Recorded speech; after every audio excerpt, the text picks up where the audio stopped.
Hallo und herzlich willkommen auf Epic. Klappspaten kann jeder. Von Nextool gibt es den Multifunktions-Klappspaten. Wir stellen ihn euch heute vor.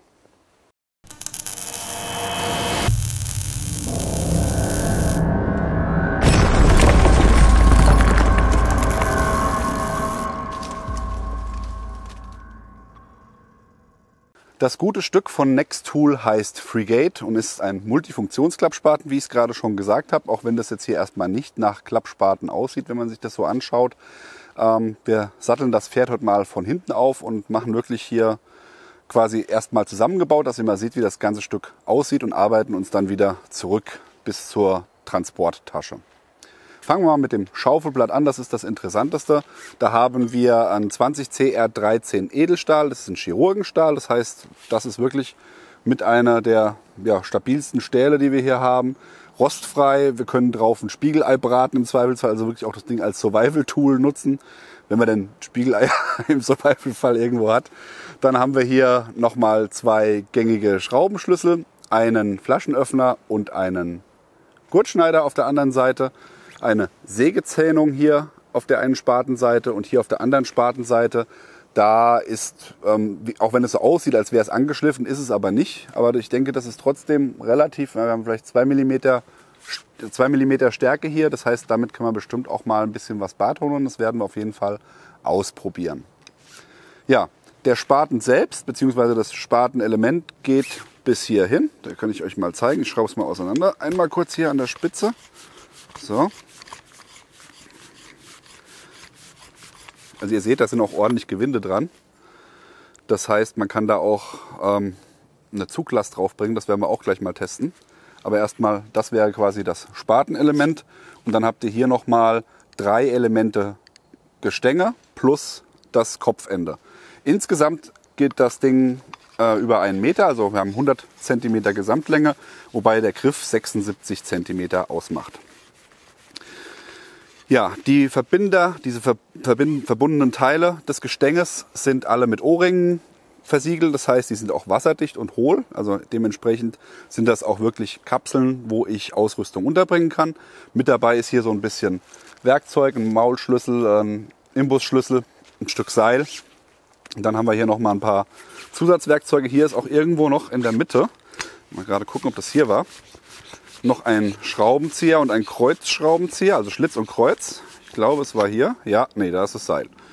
Dann müssen wir noch mal eins abmachen. Gut, dann machen wir das erst so. So, genau, hier ist er. Da ist der Schraubenzieher.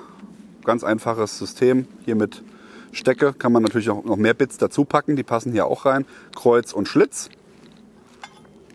Und dann habt ihr im Endstück, also quasi das allerletzte Stück, was hinten drauf sitzt, der Knauf, habt ihr hier einen Kompass eingearbeitet. Dann kommt da noch mit dabei ein Glasbrecher, der ist hier. Der Kopf oder das Kopfstück, das Knaufstück, das lässt sich dann auch noch mal als Kapsel verwenden. Allerdings ist das nicht geschlossen. Also wenn ihr hier guckt, da ist im Prinzip noch mal eine Öse für eine Schnur. Also das wäre dann tatsächlich nicht wasserdicht, dieser Bereich, aber könnte da noch Zeug unterbringen, wenn man das wollte. Und hier in dem Aufsatz oder diesem Zwischenteil habt ihr noch mal eine Signalpfeife und einen Feuerstahl in einem. Der ist auch eingeschraubt, auch auswechselbar für diejenigen, die fragen gleich. Das heißt, hier kann ich auch den Feuerstahl entsprechend einmal entfernen und einen neuen reinsetzen, wenn der verbraucht sein sollte. Und die Signalpfeife. Achtung, wird laut. Hier bin ich! Ja. Okay. Aber jetzt wollen wir doch mal schauen, was das Ding denn so ab kann.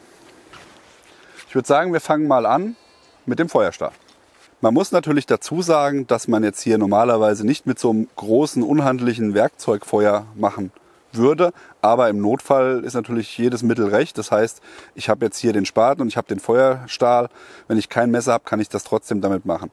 Am Spaten selbst gibt es nicht viele Stellen, mit denen ich das machen kann. Die sind nämlich alle hier abgerundet. Das heißt, am Schaufelblatt oder hier auch an der Seite ist es ziemlich schwierig. Die beste Stelle, wo wir finden, wo man den Feuerstahl zum Glühen bringen kann, hier ist der Gurtschneider. Und damit machen wir das jetzt auch mal einfach.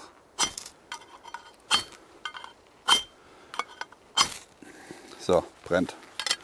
Wunderbar. Haben wir schon mal ein bisschen warm. Auch nicht etwas, was ich unbedingt mit einem Spaten machen würde. Aber wie gesagt, in der Not frisst der Teufel Fliegen und ich habe kein Messer. Aber ich habe hier Holz und ich habe den Spaten. Also schauen wir mal, was wir da anfangen können. Hier, wie gesagt, auch die Fläche, wo ich mit dem Bartonholz draufhauen muss, ist jetzt die Säge. Das heißt, das Holz wird auch nicht lange mitmachen, aber als Notlösung definitiv machbar, denke ich. Das war jetzt Weichholz. Hier haben wir noch ein bisschen Hartholz. Das wird jetzt spannend. Ob wir das durchkriegen, das bezweifle ich. Aber wir schauen mal. Ja, das springt schon ein bisschen.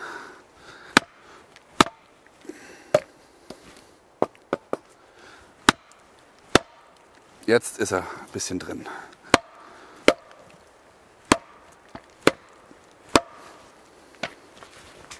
Jetzt kann ich auch ein bisschen länger den Griff nehmen.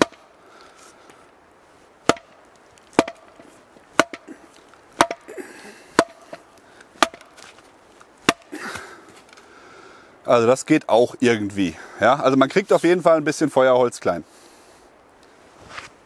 Beeindruckend, oder? Für eine stumpfe. Dafür, dass es ein Spaten ist. Dafür, dass es ein Spaten ist. So, jetzt wollen wir mal schauen, was der Spaten so kann. Dazu habe ich mir den Flo dazu geholt, der jetzt hier einmal mir die Stange hält, damit ich entsprechend auch die volle Länge des Griffs nutzen kann zum Sägen.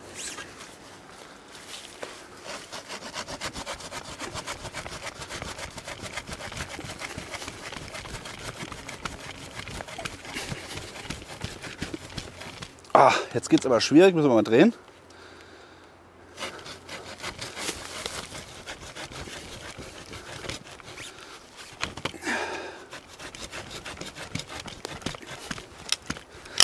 So. Ja, man kommt gut durch. Allerdings ist natürlich die Sägezehnung relativ kurz. Das sollte einem bewusst sein. Also beim Energieaufwand, den man zum Sägen hat, würde ich lieber Bartonen hier mit dem Ding. Also bisher sind wir schon mal schwer beeindruckt, was man mit dem Ding alles machen kann. Jetzt die Frage, kann man damit hacken? Mit einem stumpfen Klingenblatt, sage ich mal. Gucken wir mal, was da so geht. Oh, alter Schwede.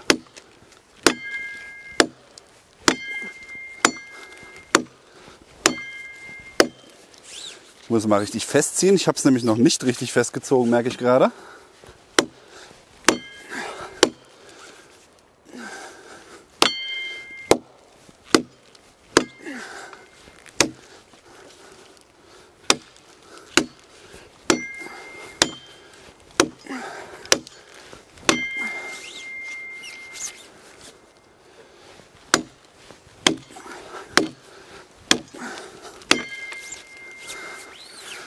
Also es geht, aber ich habe jetzt keine Lust. Nee, also ihr seht es ja, mit ein bisschen mehr Energie und ein bisschen mehr Zeit, aber das will ich euch jetzt ersparen, kriegt man auch dieses Ding hier durch. Haben jetzt guten Zentimeter schon abgetragen. Kriegt man also auch mit einer stumpfen Klinge hin. Natürlich muss man mit einem Spaten ja auch graben können, das haben wir noch nicht getestet. Das heißt, jetzt wollen wir mal gucken, wie gut das Ding denn überhaupt im Erdreich vorankommt. Da kommt einem natürlich hier die Länge zugute mit 1 Meter Stablänge. Also hier ist jetzt sehr weicher Erdboden. Das ist jetzt keine Herausforderung für den Spaten, muss man sagen.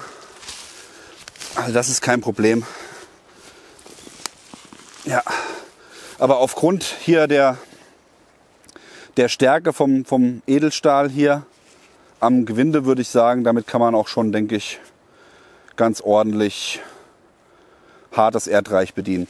Übrigens, natürlich könnt ihr daraus, auch wenn ihr hier das Gewinde hier vorne mal aufdreht, dass der Hannes zugedreht hat mit seinen Händen und ich mit meinem IT-Griff hier. Flo, komm mal her, mach mal das Ding auf. Ich bin zu schwach. Hat er schon zugewichst, oder? Sag was. Ich weiß noch nicht, nee, du hast falsch gedreht. Ah, okay. Linksgewinde, Freunde. Linksgewinde. Danke dir. So. Schön handfest. Ja. Okay, natürlich hier auch dann die Harke.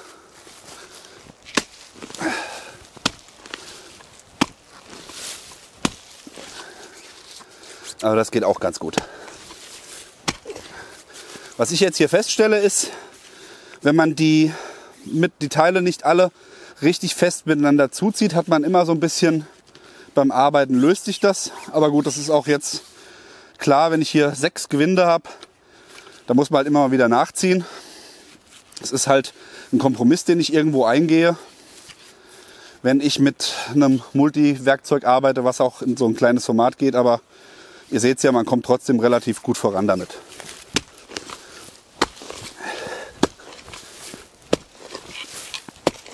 So, mal einen Zwischenbericht, einen kurzen. Das Blatt ist 1A. Das ist wirklich richtig geil. Also gerade auch hier die Geschichte mit dem Holzspalten und so, obwohl das hier nicht angeschliffen ist. Das ist wirklich sehr beeindruckend. Zum Griff ab dem Schaufelblatt hier muss ich leider sagen, es ist nicht verbogen, wie es jetzt hier auf den ersten Blick scheint.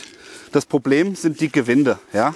Also wenn ihr es nicht richtig zudreht, beziehungsweise wir haben hier auch so einen CNC-Heini mit im Team, der hat sich das angeguckt und der hat gesagt, naja, die Gewinde sind schon ein bisschen fein, die müssten ein bisschen grober, ein bisschen länger sein. Also da könnte man noch mal nacharbeiten. Also wenn ihr es richtig hart rannehmt, das Ding, also wo ich jetzt gehackt habe und alles gemacht habe, da ist nichts passiert. Aber sobald hier mal einer dran gegangen ist, der ein bisschen mehr Kraft in den Ärmchen hat als ich, da hat man dann einfach das Problem, dass der Stab aus den Gewinden springt. Ne? Also wie gesagt, die einzelnen Elemente, kein Problem, die passen. Nur hier die Gewinde, die könnte man noch mal ein bisschen stärker bauen. Nichtsdestotrotz ist natürlich der Spaten jetzt kein 200 € Spaten. Von daher finde ich das auch jetzt nicht so tragisch. 2 Sätze noch zum Zubehör. Für das Spatenblatt habt ihr hier eine Nylonhülle, die im Prinzip hier über das Spatenblatt gestülpt wird und dann nochmal eine Transporttasche, die entweder am Gürtel mit einer Gürtelschlaufe getragen werden kann oder aber hier im Handtaschenformat über die Schulter. Und da sind jetzt auch schon hier die Elemente drin. Also das Packmaß kann sich durchaus sehen lassen, wirklich ja, so groß wie das Spatenblatt im Endeffekt. Ja, eine ganz coole Geschichte. Ja, so alles in allem betrachtet ist dieses Element hier absolut Gold wert. Das ist wirklich sehr, sehr cool. Mit der Verlängerung ist natürlich auch cool, wenn ich jetzt leichte Arbeiten mache, aber zum Hacken und zum Holz klein machen, würde ich vielleicht ein bisschen vorsichtig sein, solange hier die Gewinde nicht nochmal überarbeitet werden. Aber wie gesagt, dafür ist er auch nicht konzipiert. Wir haben jetzt nur mal geguckt, was kann er und was kann er nicht. Aber dieses Teil hier alleine ist, denke ich, schon gut. Wenn ihr als Alternative, wenn ihr euch den in ein Bug-Out-Bag packt oder so, noch ein kleines Handbeil dazulegt, dann seid ihr wirklich super gut aufgestellt. Bekommt den Nextool Frigate bei Riken Company. Der Link ist unten eingeblendet. Habt ihr noch Fragen zu dem Produkt? Schreibt es bitte in die Kommentare.